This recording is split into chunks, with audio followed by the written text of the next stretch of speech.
साहुणं लोयम्येषौ साहुणं। बोले अहिंसा परमो धर्म की। देवादिदेव श्री आदिनाथ भगवान की। आचार्य गुरुदेव हो श्री विद्यासागर जी महाराज की। आचार्य समय सागर जी महाराज की जय।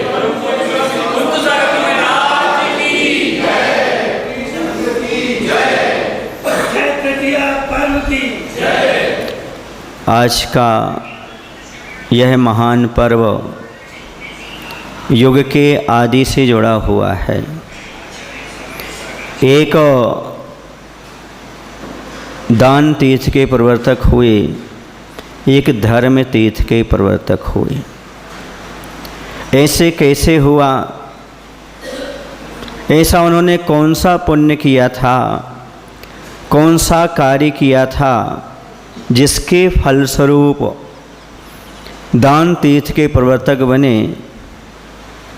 और एक धर्म तीर्थ के प्रवर्तक बने। तो आगम में इनका प्रकरण मिलता है। 8वें भव पूर्व में एक राजा थे जिनका नाम था वज्रजंघ। उनकी रानी थी जिनका नाम था श्रीमती। इन दोनों ने जंगल में रिद्धिधारी मुनिराज का पड़गाहन किया था और पड़गाहन करके आहार दान दिया था। ये 8वें भव पूर्व की बात है। उसके बाद जो राजा थे वज्रजंघ, वह ऋषभदेव बने और जो श्रीमती रानी थी वह राजा श्रेयांस के रूप में उत्पन्न। इसलिए तो मैं कहता हूँ जोड़े से आहार देना चाहिए, क्योंकि जोड़े से आहार दिया था। एक धर्म तीर्थ के प्रवर्तक बन गए और दूसरे दान तीर्थ के प्रवर्तक बन गए। ये संस्कार 8वें भव पूर्व के हैं, क्योंकि तत्काल कर्म फल नहीं देता। धर्म का फल पाने के लिए धैर्य को धारण करना पड़ता है। धीरे धीरे वह कर्म पकता है और उदय में आता है। भूमिका 8वें भव पहले बनी और अब जाकर के वह इस प्रकार से फलीभूत हुई। दान देने का अर्थ है एक छोटे से बीज को जमीन में बपन करना।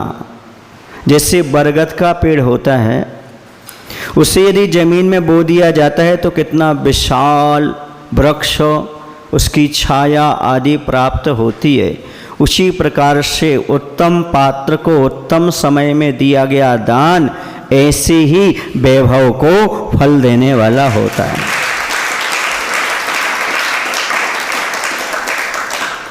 ऋषभदेव 6 महीने के उपवास के साथ दीक्षा धारण किए।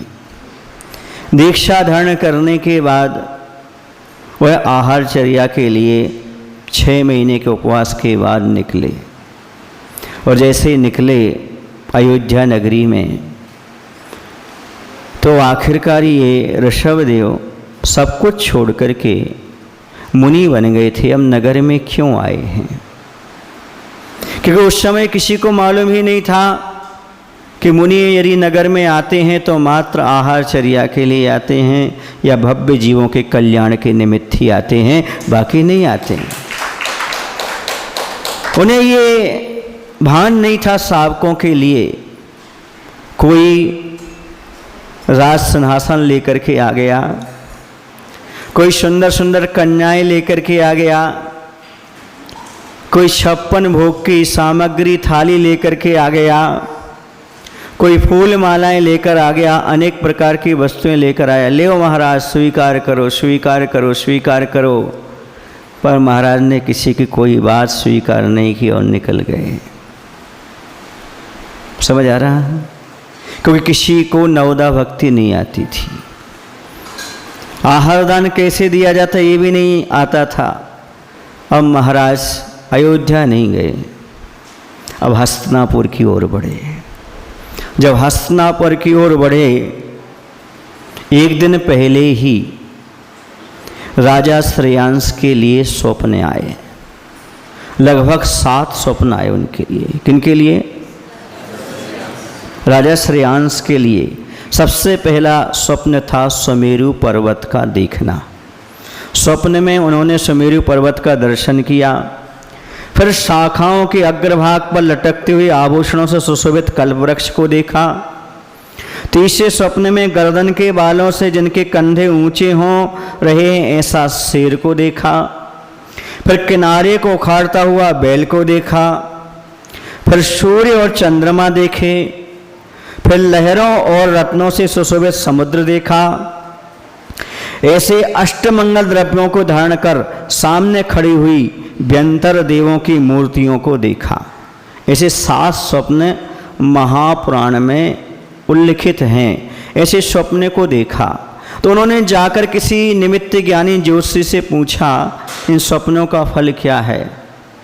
तो उन्होंने बताया, सुमेरु पर्वत देखने का अर्थ ये है, कोई जिनका सुमेरु पर्वत पर जन्माभिषेक हुआ है, ऐसे कोई महान आत्मा आपके द्वार पर पधारने वाली है।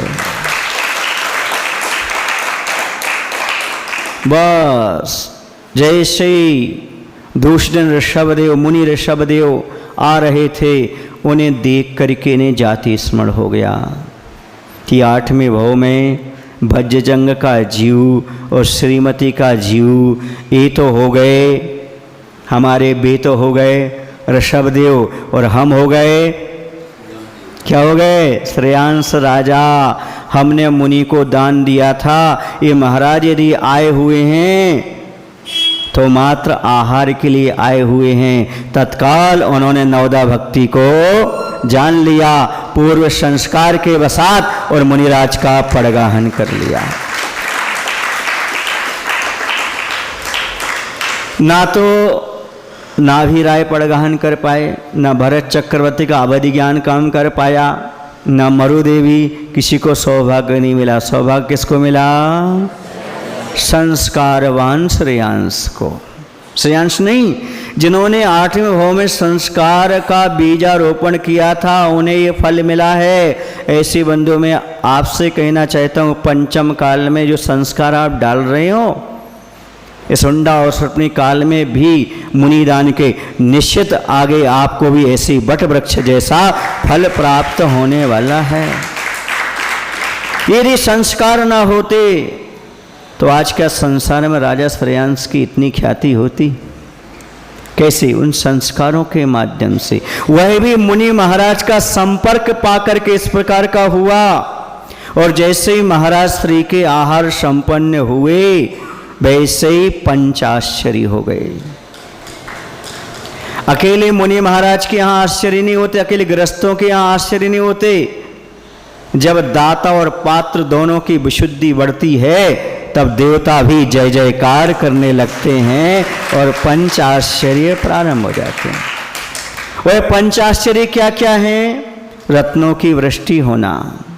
रत्न की वृष्टि होने लगी। राजा श्रेयांश के आंगन में रत्न बरसने लगे, पुष्प वृष्टि होने लगी, देवों के द्वारा दिव्य पुष्प की वृष्टि हो गई। दुंदी बाजों का बजना, बाजे बजने लगे, शीतल सुगंधित मंद मंद वायु चलने लगी, और जय जय शब्द अहो दानम देवता कहने लग गए। इस प्रकार के पंचाश्चर्य उस समय जब मुनि की आहारचर्या निर्विघ्न संपन्न हुई, तब देवताओं ने भी पंचाश्चर्य किए। समझ रहे आप लोग कि नहीं? अब उसी समय जब उस 8 भव पहले जब उन्होंने आहार दान दिया था, वज्रजंग ने और श्रीमती ने, उस समय 8 लोगों ने भी अनुमोदना की थी वहां पर। कितने लोगों ने? 8 लोगों ने खड़े होकर के अनुमोदना की थी। आहार दान तो नहीं दिया था, मात्र अनुमोदना की थी। वो कौन थे? एक मतिवर नाम का मंत्री था, दूसरा अकंपन नाम का सेनापति था, तीसरा आनंद नाम का पुरोहित था, चौथा धनमित्र नाम का सेठ था। ये 4 थे। कौन? मनुष्य। फिर उसके बाद नकुल, सेह, नकुल नहीं समझते, नेवला, है ना, नेवला, मुंगूस, मुंगूस मराठी मध्ये मुंगूस बोलते हैं। फिर शह, बानर, ठीक है, बानर माने बंदर, मकड़। और फिर शूकर, हाँ हंदी कन्नड़ में क्या बोलते उसको, हाँ। तो इस प्रकार की 8 जीव हो गए, 4 मनुष्य और 4 तिर्यंच। इन्हों 8 ने वहाँ पर दान की अनुमोदना की। भोगभूमि गए, स्वर्ग गए और भाव लेकर के ऋषभदेव भगवान के काल में ही इन 8 ने मुक्ति का लाभ प्राप्त कर लिया। दान की महिमा समझ में आ रही है आपको? आई महिमा समझ में? अनुमोदना मात्र करने से ऋषभदेव के काल में ही इन्होंने मुक्ति की प्राप्ति कर ली। राजा श्रेयांश को कब मुक्ति की प्राप्ति हुई? तो आदिनाथ भगवान के काल में ही, आदिनाथ भगवान से पहले ही श्रेयांश राजा की मुक्ति हो गई। भगवान धर्मतीर्थ का प्रवर्तन कर रहे हैं, ये अपना कल्याण कर गए। ये है उत्कृष्ट पात्र को दान करने का, दान देने का फल। और ये नियम बताते हैं, जो तीर्थंकर को मुनि अवस्था में आहार दान देते हैं वो नियम से मुक्ति का लाभ प्राप्त करते हैं। नियम है, जिसने उन महान उत्कृष्ट पात्र को दान दिया है वो नियम से मुक्ति का लाभ प्राप्त करेगा ही करेगा।